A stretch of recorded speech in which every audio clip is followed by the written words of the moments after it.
Ulun ulang sekali lagi lah, kalau bisa dihadiri acara di malam Jumat itu, dan kalau bisa pian berkhidmat, apa yang pian bisa lakukan maka pian berkhidmatlah, karena tidak rugi orang yang mencintai keluarga Nabi Muhammad SAW. Dalam sebuah riwayat yang diriwayatkan oleh Imam An-Nasa'i,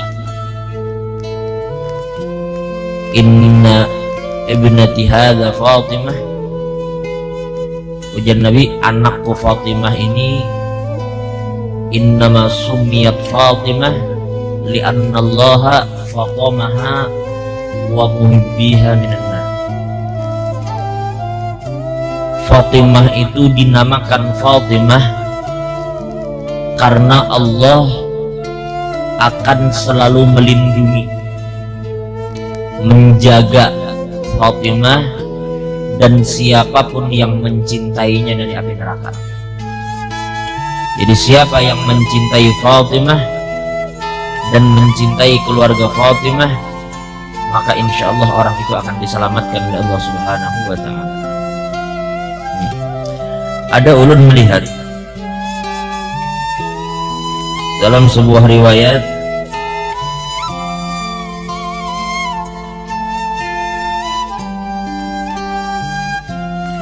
diriwayatkan daripada Sayyidina Ali karramallahu wajhah, Nabi sallallahu alaihi wasallam bersabda. Ada hadis yang diriwayatkan oleh Imam Ad-Dailami yang bersumber dari Sayyidina Ali, yang kemudian Sayyidina Ali mengatakan Nabi Muhammad bersabda, arba'atun ana lahum syafi'un yaumal qiyamah.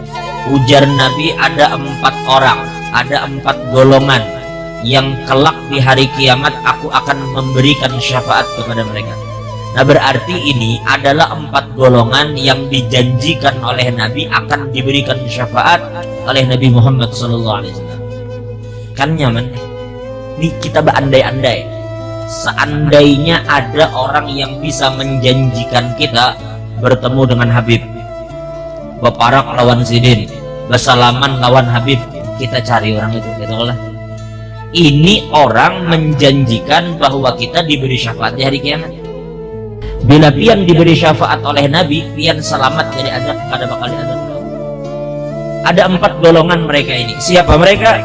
Yang pertama ujar Nabi, al-mukrim lidurriyati, yaitu orang yang memuliakan keturunan beliau.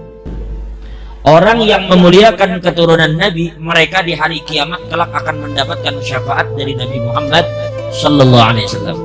Yang kedua, wal qawi lahum hawaijahum, yang kedua adalah orang yang membantu untuk mengabulkan segala hajat-hajat mereka.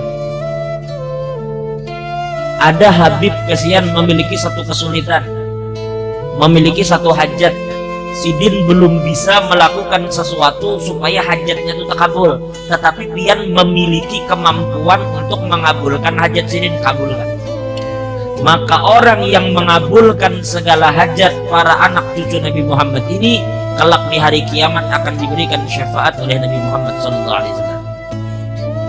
Yang ketiga, wasa'i lahum fi umurihim indama tarru ilaihi, yaitu orang yang berjalan ke sana kemari untuk mengurusi urusannya para habaib, berkhidmat kepada keluarga Nabi Muhammad sallallahu alaihi wasallam. Nabi Muhammad, keluarga Nabi hendak ini dan itu, tapi mereka kada bisa melakukan, lalu pian yang menguruskan, mengurus segala sesuatu yang berkaitan dengan keperluan keluarga Nabi, maka orang ini kelak juga akan diberikan syafaat oleh Nabi sallallahu alaihi wasallam. Intinya berkhidmat, kada rugi, tidak akan rugi orang yang berkhidmat kepada keluarga Nabi Muhammad SAW. Karena orang yang berkhidmat kepada keluarga Nabi kelak akan diberikan syafaat oleh Nabi SAW. Dan yang terakhir, yang keempat adalah wal muhibbu lahum biqalbihi wa lisanihi, yaitu orang yang mencintai keluarga Nabi dari hati maupun dari lidahnya. Tidak keluar dari lidahnya terkecuali pujian kepada keluarga Nabi Muhammad. Tidak keluar dari mulutnya terkecuali pembelaan terhadap keluarga Nabi Muhammad. tidak keluar dari mulutnya terkecuali mereka mencoba untuk mempertahankan kehormatan keluarga Nabi Muhammad sallallahu alaihi wasallam. Pian kada usah terlalu banyak umpat campur terhadap apa yang terjadi pada keluarga Nabi Muhammad. Ini kadang yang jadi masalah, kita yang jaba ini, kita yang orang biasa ini berani-berani memasuki ranah kehormatan keluarga Nabi Muhammad. Jangankan kita yang jaba yang kada bisi apa-apa, pernah suatu hari ada pertanyaan kepada seorang ulama, itu diriwayatkan oleh Habib Zain bin Sabit dalam Al-Hajjus Sawi. Mana mulianya antara orang alim tapi biasa, orang kayak kita nih, nang kada tahu juga keturunan siapa. Orang biasa seperti kita, misalnya, lalu orang tua alim, lalu ada Habib, maaf, mungkin tidak sealim yang ini. Secara zahir, tampaknya yang ini alim benar, si kiai ini alim.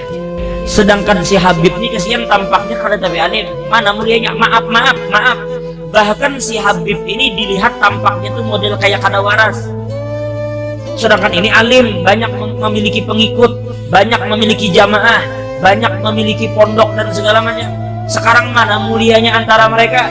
Maka ulama sepakat mengatakan bahwa tetap mulia Habib meskipun kada alim.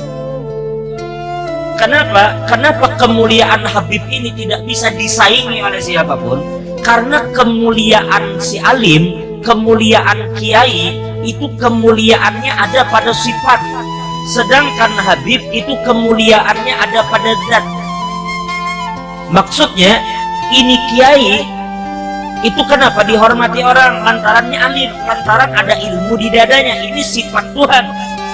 Bila sifat Allah yang ilmu Allah Ta'ala ada di dadanya yang mulia, tapi seandainya suatu saat kiai itu gila, kira-kira masih dihormati orang? Kalau kiai itu tiba-tiba gila, kira-kira masih dihormati orang? Kada.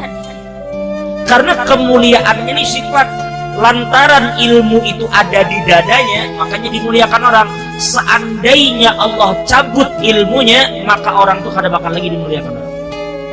Jadi kemuliaannya itu hanya berdasarkan sifat, hanya ilmu yang berada sementara di dirinya. Nah, sedangkan keluarga Nabi Muhammad ini di dalam darahnya mengalir darah Nabi Muhammad. Dan inya alimkah, kada alimkah, kelakuannya A kah, B kah, inya waras kah, maaf dalam tanda kutip gila kah, tetap di dalam tubuhnya mengalir darah Nabi Muhammad SAW. Jadi kada ada urusan pian umpat campur terhadap kehormatan keluarga Nabi Muhammad SAW. Dulu diceritakan oleh Habib Ahmad bin Hasan Al-Attas dalam surat beliau. Al-Habib Ahmad bin Hasan pernah bercerita dulu. Ini bahasa Habib Ahmad bin Hasan. Wa takhallaqa ba'du ali baitin nabi bi akhlaqin damim. Ada sebagian keluarga Nabi dulu yang mungkin inya berakhlak kurang bagus. Entah apakah yang mereka lakukan, walhasil akhlaknya kurang bagus. Lalu tiba-tiba ada seorang kiai, ada orang alim yang mengiktiraf, sampai tidak sadar terucap, apa itu dia Habib itu dia. Pokoknya mengucapkan sesuatu seakan-akan kenapa jadi Habib tuh kelakuannya kayak itu. Kenapa Habib tuh adabnya begitu? Kenapa Habib sifatnya kok begitu? Tingkah lakunya kok begitu? Sampai mulutnya terlalu lancang membicarakan tentang akhlak para Habib. Padahal si kiai ini, si ulama ini, itu sebelumnya Allah berikan karunia sering bermimpi bertemu Nabi Muhammad dalam mimpinya. Tapi begitu mulutnya lancang membicarakan akhlak keluarga Nabi, maka sejak saat itunya kada pernah lagi melihat Nabi Muhammad dalam mimpinya. Lalu tiba-tiba beberapa waktu kemudian inya melihat lagi Nabi Muhammad, tetapi Nabi berpaling darinya. Nabi kada mau lagi melihat kayaknya. Lalu inya bertanya, ada apa ya Rasulullah? Kok pian jadi kada heran-heran lagi, tidak peduli lagi dengan ulun? Lalu dijawab oleh Nabi Muhammad, adaita waladi, ujar Nabi, engkau telah menyakiti anakku. Mulut ikam terlalu lancang membicarakan kehormatan keluargaku. Lalu dijawab oleh kiai tadi, oleh si ulama tadi. Dia katakan, ya Rasulullah, fa'ala kada wa fa'ala kada wa fa'ala kada. Ya Rasulullah, inya tuh kelakuannya begini, inya menggawi ini, inya menggawi ini, inya melakukan ini. Artinya disebutkannya, mungkinnya melakukan yang kada baik, mungkin melakukan ini, pokoknya semua disebutkannya di hadapan Nabi. Lalu kemudian Nabi menghadapinya dan Nabi berkata, ujar Nabi, al-waladul aq hal yarisu abah.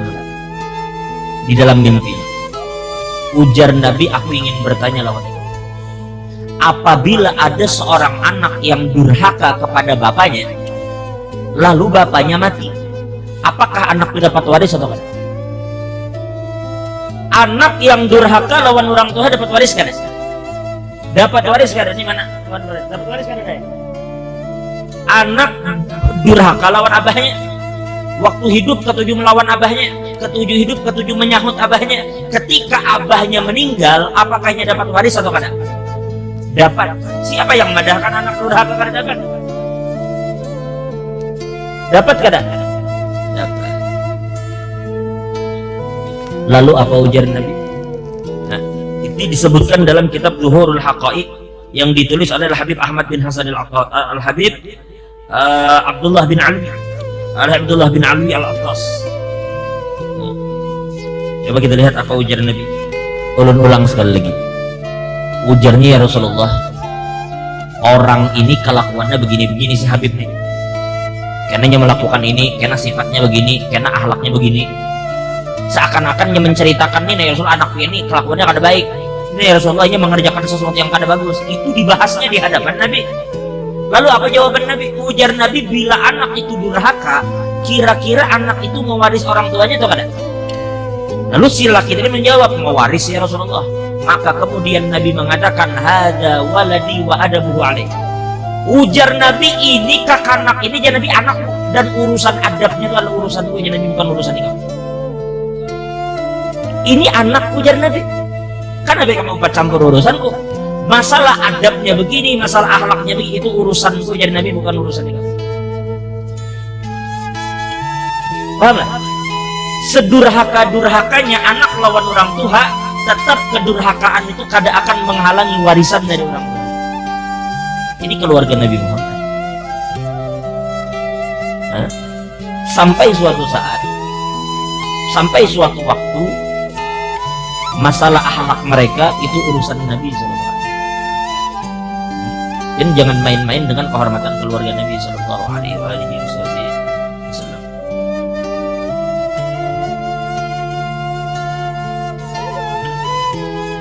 Bahkan ada ancaman keras, ada ancaman yang sangat keras terhadap orang yang mencoba untuk memusuhi keluarga Nabi SAW. Dalam sebuah riwayat dikatakan, diriwayatkan daripada Sayyidina Al-Imam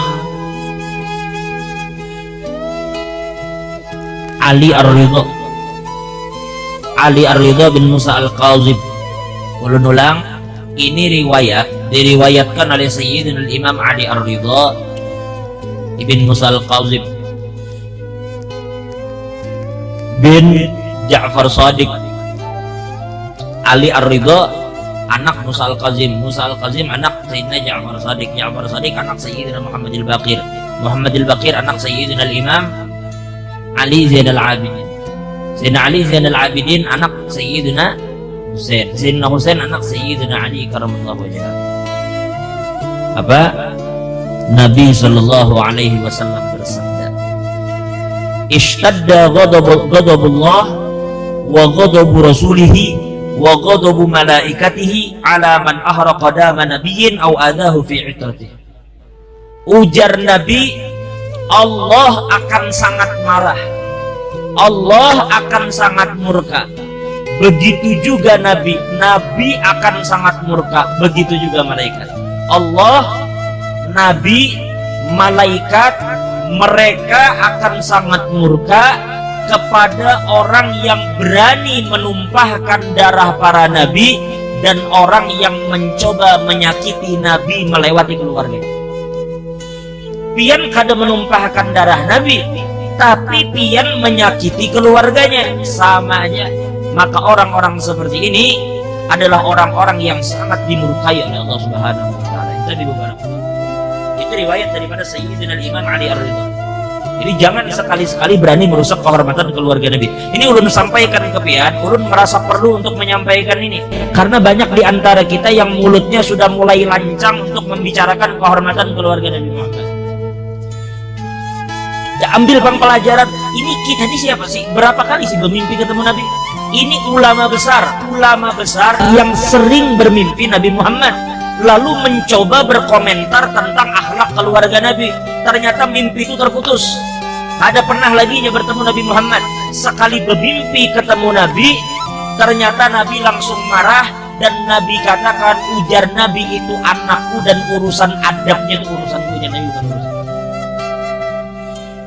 Maka sudah cukup bagi kita, jangan coba-coba masuk ke ranah keluarganya Nabi Muhammad. Pian diisi anak berbuat salah, lalu kesalahan anak pian ini dibongkar-bongkar orang kayak begitu. Ini kehormatan keluarga pian, lalu anak pian yang aibnya pian tutupi tiba-tiba disebar-sebar di hadapan orang banyak, ya kan? Itu keluarga, ini keluarga Nabi Sallallahu Alaihi Wasallam.